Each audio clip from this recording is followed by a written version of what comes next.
BJP को सत्ता में रहते हुए 11 साल लगभग पूरे हो गए हैं, लेकिन सोचिए एक ऐतिहासिक काम भाजपा सरकार ने अपने शासनकाल में किया। विस्तार से पूरी खबर बताएंगे, लेकिन उससे पहले बताते हैं कि भारत का टीवी अखबार कैसे काम करता है। अगर आप इस देश में हिंदू हैं और एक विशेष जाति से आते हैं तो आपकी खबरों को कभी नहीं दिखाया जाएगा और ना ही उन खबरों को कभी अपनी डिबेट में शामिल किया जाएगा। हाँ, अगर आप हिंदू हैं तो हिंदू मुसलमान एंगल पर आपकी खबरें चलवाई जाएंगी, लेकिन आपके लिए शिक्षा, रोटी, रोजगार की बात के लिए कोई टीवी अखबार में जगह नहीं है। सोचिए, सूचना प्रसारण मंत्रालय ने देश के तमाम पत्रकारों को, तमाम चैनलों के संपादकों को एक चेतावनी दी है। चेतावनी में क्या कुछ है हम आपको बताएंगे, लेकिन सोचिए कश्मीर के पहलगांव में जिस तरीके से 27 टूरिस्टों को मौत के घाट उतार दिया गया, पूरे देश में हाहाकार मच गया और इसके बाद देश के टीवी अखबार में बैठे जातिवादी, मनुवादी पत्रकार इन खबरों को तूल देते हुए दिखाई दे रहे हैं, या ये कहें कि इस आतंकी हमले को हिंदू मुसलमान में बदलने की कोशिश कर रहे हैं। ये तस्वीर देखिए, इस तस्वीर में जो शख्स आपको नजर आ रहा है वो भाजपा के विधायक बाल मुकुंदाचार्य हैं। संविधान है तो संविधान की वजह से जनता ने इनको चुनकर विधायक तो बना दिया, लेकिन इनके दिमाग में सांप्रदायिक माहौल, दंगा फसाद करने की नीतियां ही लगातार बनती रहती हैं। सोचिए किस तरीके से ये मस्जिद की सीढ़ियों पर जाकर जेएसआर के नारे लगा रहे हैं और कह रहे हैं कि पाकिस्तान मुर्दाबाद। प्रभु राम ने तो ऐसा नहीं कहा था। सोचिए एक आतंकी हमले को किस तरीके से ये लोग धार्मिक उन्माद में तब्दील करने की कोशिश कर रहे हैं। ये लोग अपने ही देश में अपने ही नागरिकों के खिलाफ किस तरीके के नफरती बयानबाजी दे रहे हैं। और हरियाणा में तो 2 मुस्लिम व्यक्तियों को किस तरीके से मार दिया गया और आगरा में एक मुस्लिम युवक को गोली इसलिए मार दी गई कि वो मुस्लिम समुदाय से आता था। तो सोचिए नफरती आग कितनी तेजी से फैलती हुई दिखाई दे रही है। और ये है पहलगांव में आतंकी हमले के बाद धरना प्रदर्शन करते भाजपा के विधायक बाल मुकुंद किस तरीके से ये धार्मिक उन्माद फैलाने का काम करें। असल में बीजेपी की पूरी राजनीति ही हिंदू मुसलमान पर टिकी है। जहां जहां चुनाव होता है, चुनाव से पहले आतंकी हमले करवाए जाते हैं, ऐसे जनता के आरोप हैं। लेकिन सोचिए बची कुची कसर इस देश का टीवी अखबार करता है, लेकिन टीवी अखबारों को सिर्फ चेतावनी दी जाती है। कार्रवाई किन पर होती है? सोशल मीडिया प्लेटफॉर्म पर। कार्रवाई किन पर होती है? यूट्यूब चैनल पर। कार्रवाई किस पर होती है?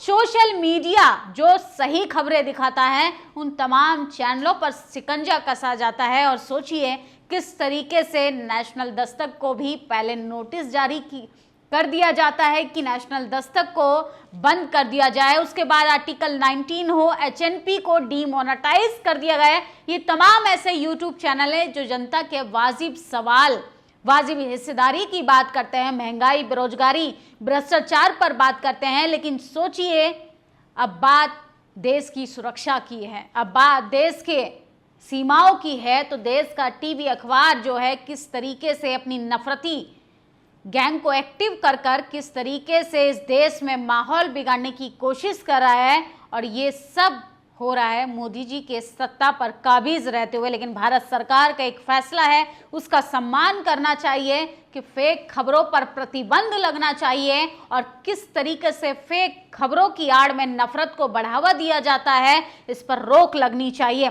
जोकर को चुनोगे तो सरकार ही तो देखने को मिलेगी। पहलगांव आतंकी हमले के बाद जहां पूरा देश इस हमले के खिलाफ एकजुट है, वहीं भाजपा विधायक जयपुर की मस्जिद में जेएसआर के नारे लगाकर, पाकिस्तान मुर्दाबाद के नारे लगाकर देश के अंदर धार्मिक उन्माद फैलाने की कोशिश कर रहे हैं। जयपुर पुलिस ने धार्मिक भावनाएं भड़काने का मुकदमा दर्ज कर लिया गया है। घटना में सैकड़ों वीडियो मौजूद है। अब इंतजार किसका? भेजो जेल बाबा जी को। तो सोचिए भाजपा के कैसे नफरती विधायक हैं। जब तक ऐसे नफरती बाबाओं को पावर मिलती रहेगी, पावर का दुरुपयोग कर कर ये जनता को कभी भी एक नहीं होने देंगे। अरे आतंकी हमला हुआ है, पूरा देश एकजुट है, लेकिन भाजपा के कुछ नफरती बाबाओं को राजनीति सूझ रही है। जैसे देश के प्रधानमंत्री को बिहार का चुनाव दिख रहा है, बिहार की कुर्सी दिख रही है। सोचिए आतंकी हमला हुआ, देश के नागरिकों को मार दिया गया और देश के प्रधानमंत्री, प्रधान सेवक जिसने जिम्मा लिया था देश की सुरक्षा का, जिसने जिम्मा लिया था लाल आंख दिखाने का, जिसने जिम्मा लिया था 370 हटाकर वहां पर प्लॉट खरीदने का दावा करने वाली भाजपा सरकार, अब सोचिए किस तरीके से जनता को मरने के लिए छोड़कर अपने बिहार के चुनावी रैलियों को करने में व्यस्त है। तो इसलिए आप लोगों को सचेत रहना पड़ेगा। और जयपुर में जामा मस्जिद की सीढ़ियों पर चढ़कर जय श्री राम के नारे और पाकिस्तान मुर्दाबाद के नारे लगाए बीजेपी विधायक बाल मुकुंदाचार्य भीड़ लेकर पहुंचे थे। मस्जिद कमेटी ने वीडियो जारी कर दिया। तो सोचिए, अगर आप इस देश में मुसलमान हैं, दलित हैं, पिछड़ा है, आदिवासी है, तो आपको तो इंसाफ नहीं मिलेगा। हाँ, आपको जान से हाथ धोना जरूर पड़ेगा। सोचिए, कोई भी टीवी अखबार का पत्रकार ये कहने के लिए आगे नहीं आ रहा है कि इतनी बड़ी लापरवाही कैसे हो गई। सरकार ने, अमित शाह जी ने, देश का गृह मंत्री ने जिम्मा लिया था कि देश में सब कुछ सुरक्षित है और मासूम नागरिकों की जान चली गई। अरे वो नागरिक तो घूमने गए थे, अपने परिवारजनों के साथ कुछ हसीन पलों के लिए गए थे और सोचिए किस तरीके से आतंकी हमले ने उनको मौत के मुंह में धकेल दिया। और इस पर भाजपा सरकार चुप्पी साधे हुए है और ऐसे में एक नोटिस जारी करती है भाजपा सरकार कि जो कोई भी चैनल जो है फेक खबरें दिखाएगा उन पर शिकंजा कसने की कोशिश की जाएगी। कश्मीर के लोगों ने गोदी मीडिया का खिताब मिलने के बाद चित्रा त्रिपाठी का ईमान जाग गया है। तो जब से चित्रा त्रिपाठी का खदेड़ा हुआ है कश्मीर में, तब से वो ईमानदार पत्रकार हो गए हैं। ईमानदार पत्रकार को लेके पहले ही अंजना ओम कश्यप जो हैं वो अखिलेश यादव के साथ तीखी बहस कर चुकी हैं। लेकिन सोचिए किस तरीके से टीवी अखबार का भरोसा जनता के बीच में खत्म होता जा रहा है। सूचना और प्रसारण मंत्रालय ने सभी भारतीय टीवी चैनलों के लिए दिशा निर्देश जारी किए हैं। किसी भी सैन्य ऑपरेशन की लाइव कवरेज न करने से लेकर रिपोर्टिंग में तमाम तरह के एहतियात बरतने के निर्देश दिए हैं। और सोचिए, इसमें टीवी चैनल के साथ साथ सोशल मीडिया प्लेटफॉर्म भी इंक्लूड हैं। तो तमाम पत्रकारों को फेक खबरों से बचना चाहिए, क्योंकि खासकर देश की सुरक्षा का मामला जब आए सामने तो देश को एकजुट होना चाहिए। भारत सरकार के इस फैसले का सम्मान करना चाहिए और ऐसे आतंकियों को चुन चुनकर उनका खात्मा करना चाहिए। सूचना एवं प्रसारण मंत्रालय ने सभी मीडिया चैनलों को सलाह दी है कि रक्षा अभियान और सुरक्षा बलों की अफवाह जाही का सीधा प्रसारण ना करे। तो सोचिए किस तरीके से देश की मंत्रालय को कहना पड़ रहा है, मीडिया को चेतावनी देनी पड़ रही है कि फेक खबरों को ना फैलाएं। यह एडवाइजरी भारत सरकार ने सूचना एवं प्रसारण मंत्रालय, ministry of information and broadcast द्वारा 26 अप्रैल 2025 को जारी की थी। सभी मीडिया चैनलों को एक विशेष चेतावनी दी। विशेष सभी मीडिया चैनलों को सलाह दी जाती है कि वे रक्षा अभियान और सुरक्षा बलों की गतिविधियों का लाइव प्रसारण ना करें। राष्ट्रीय सुरक्षा के हित में सभी मीडिया, न्यूज एजेंसी और सोशल मीडिया प्लेटफॉर्म की जिम्मेदारी है कि रिपोर्टिंग करने और मौजूदा कानूनों का पालन करने का निर्देश दिया जाता है।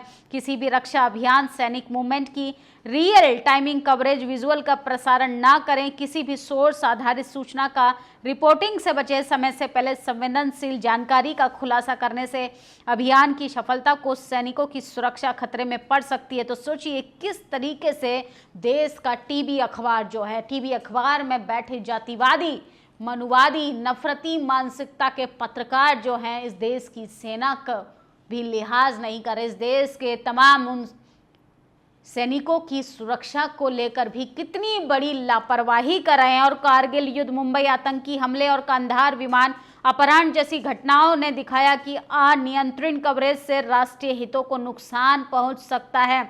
मीडिया और डिजिटल प्लेटफॉर्म को राष्ट्रीय सुरक्षा की रक्षा में सक्रिय भूमिका निभानी चाहिए।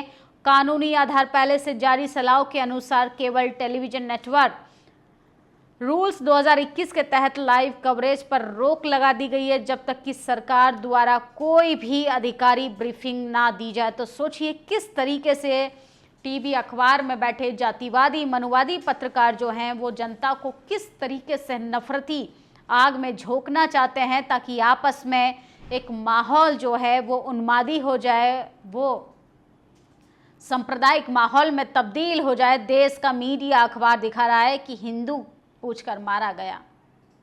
अरे जात पूछकर देश में हिंदुओं को मारते हो, इस पर बात बहस कौन करेगा? जाति देखकर लोगों के कॉलेज यूनिवर्सिटी में नंबर काटते हो, इस पर बात कौन करेगा? जाति देखकर नौकरियां देते हो, इस पर बात कौन करेगा? जाति देखकर घोड़ी चढ़ने देते हो, जाति देखकर मूछ रखने देते हो, इस जातंकवाद पर कौन बात करेगा?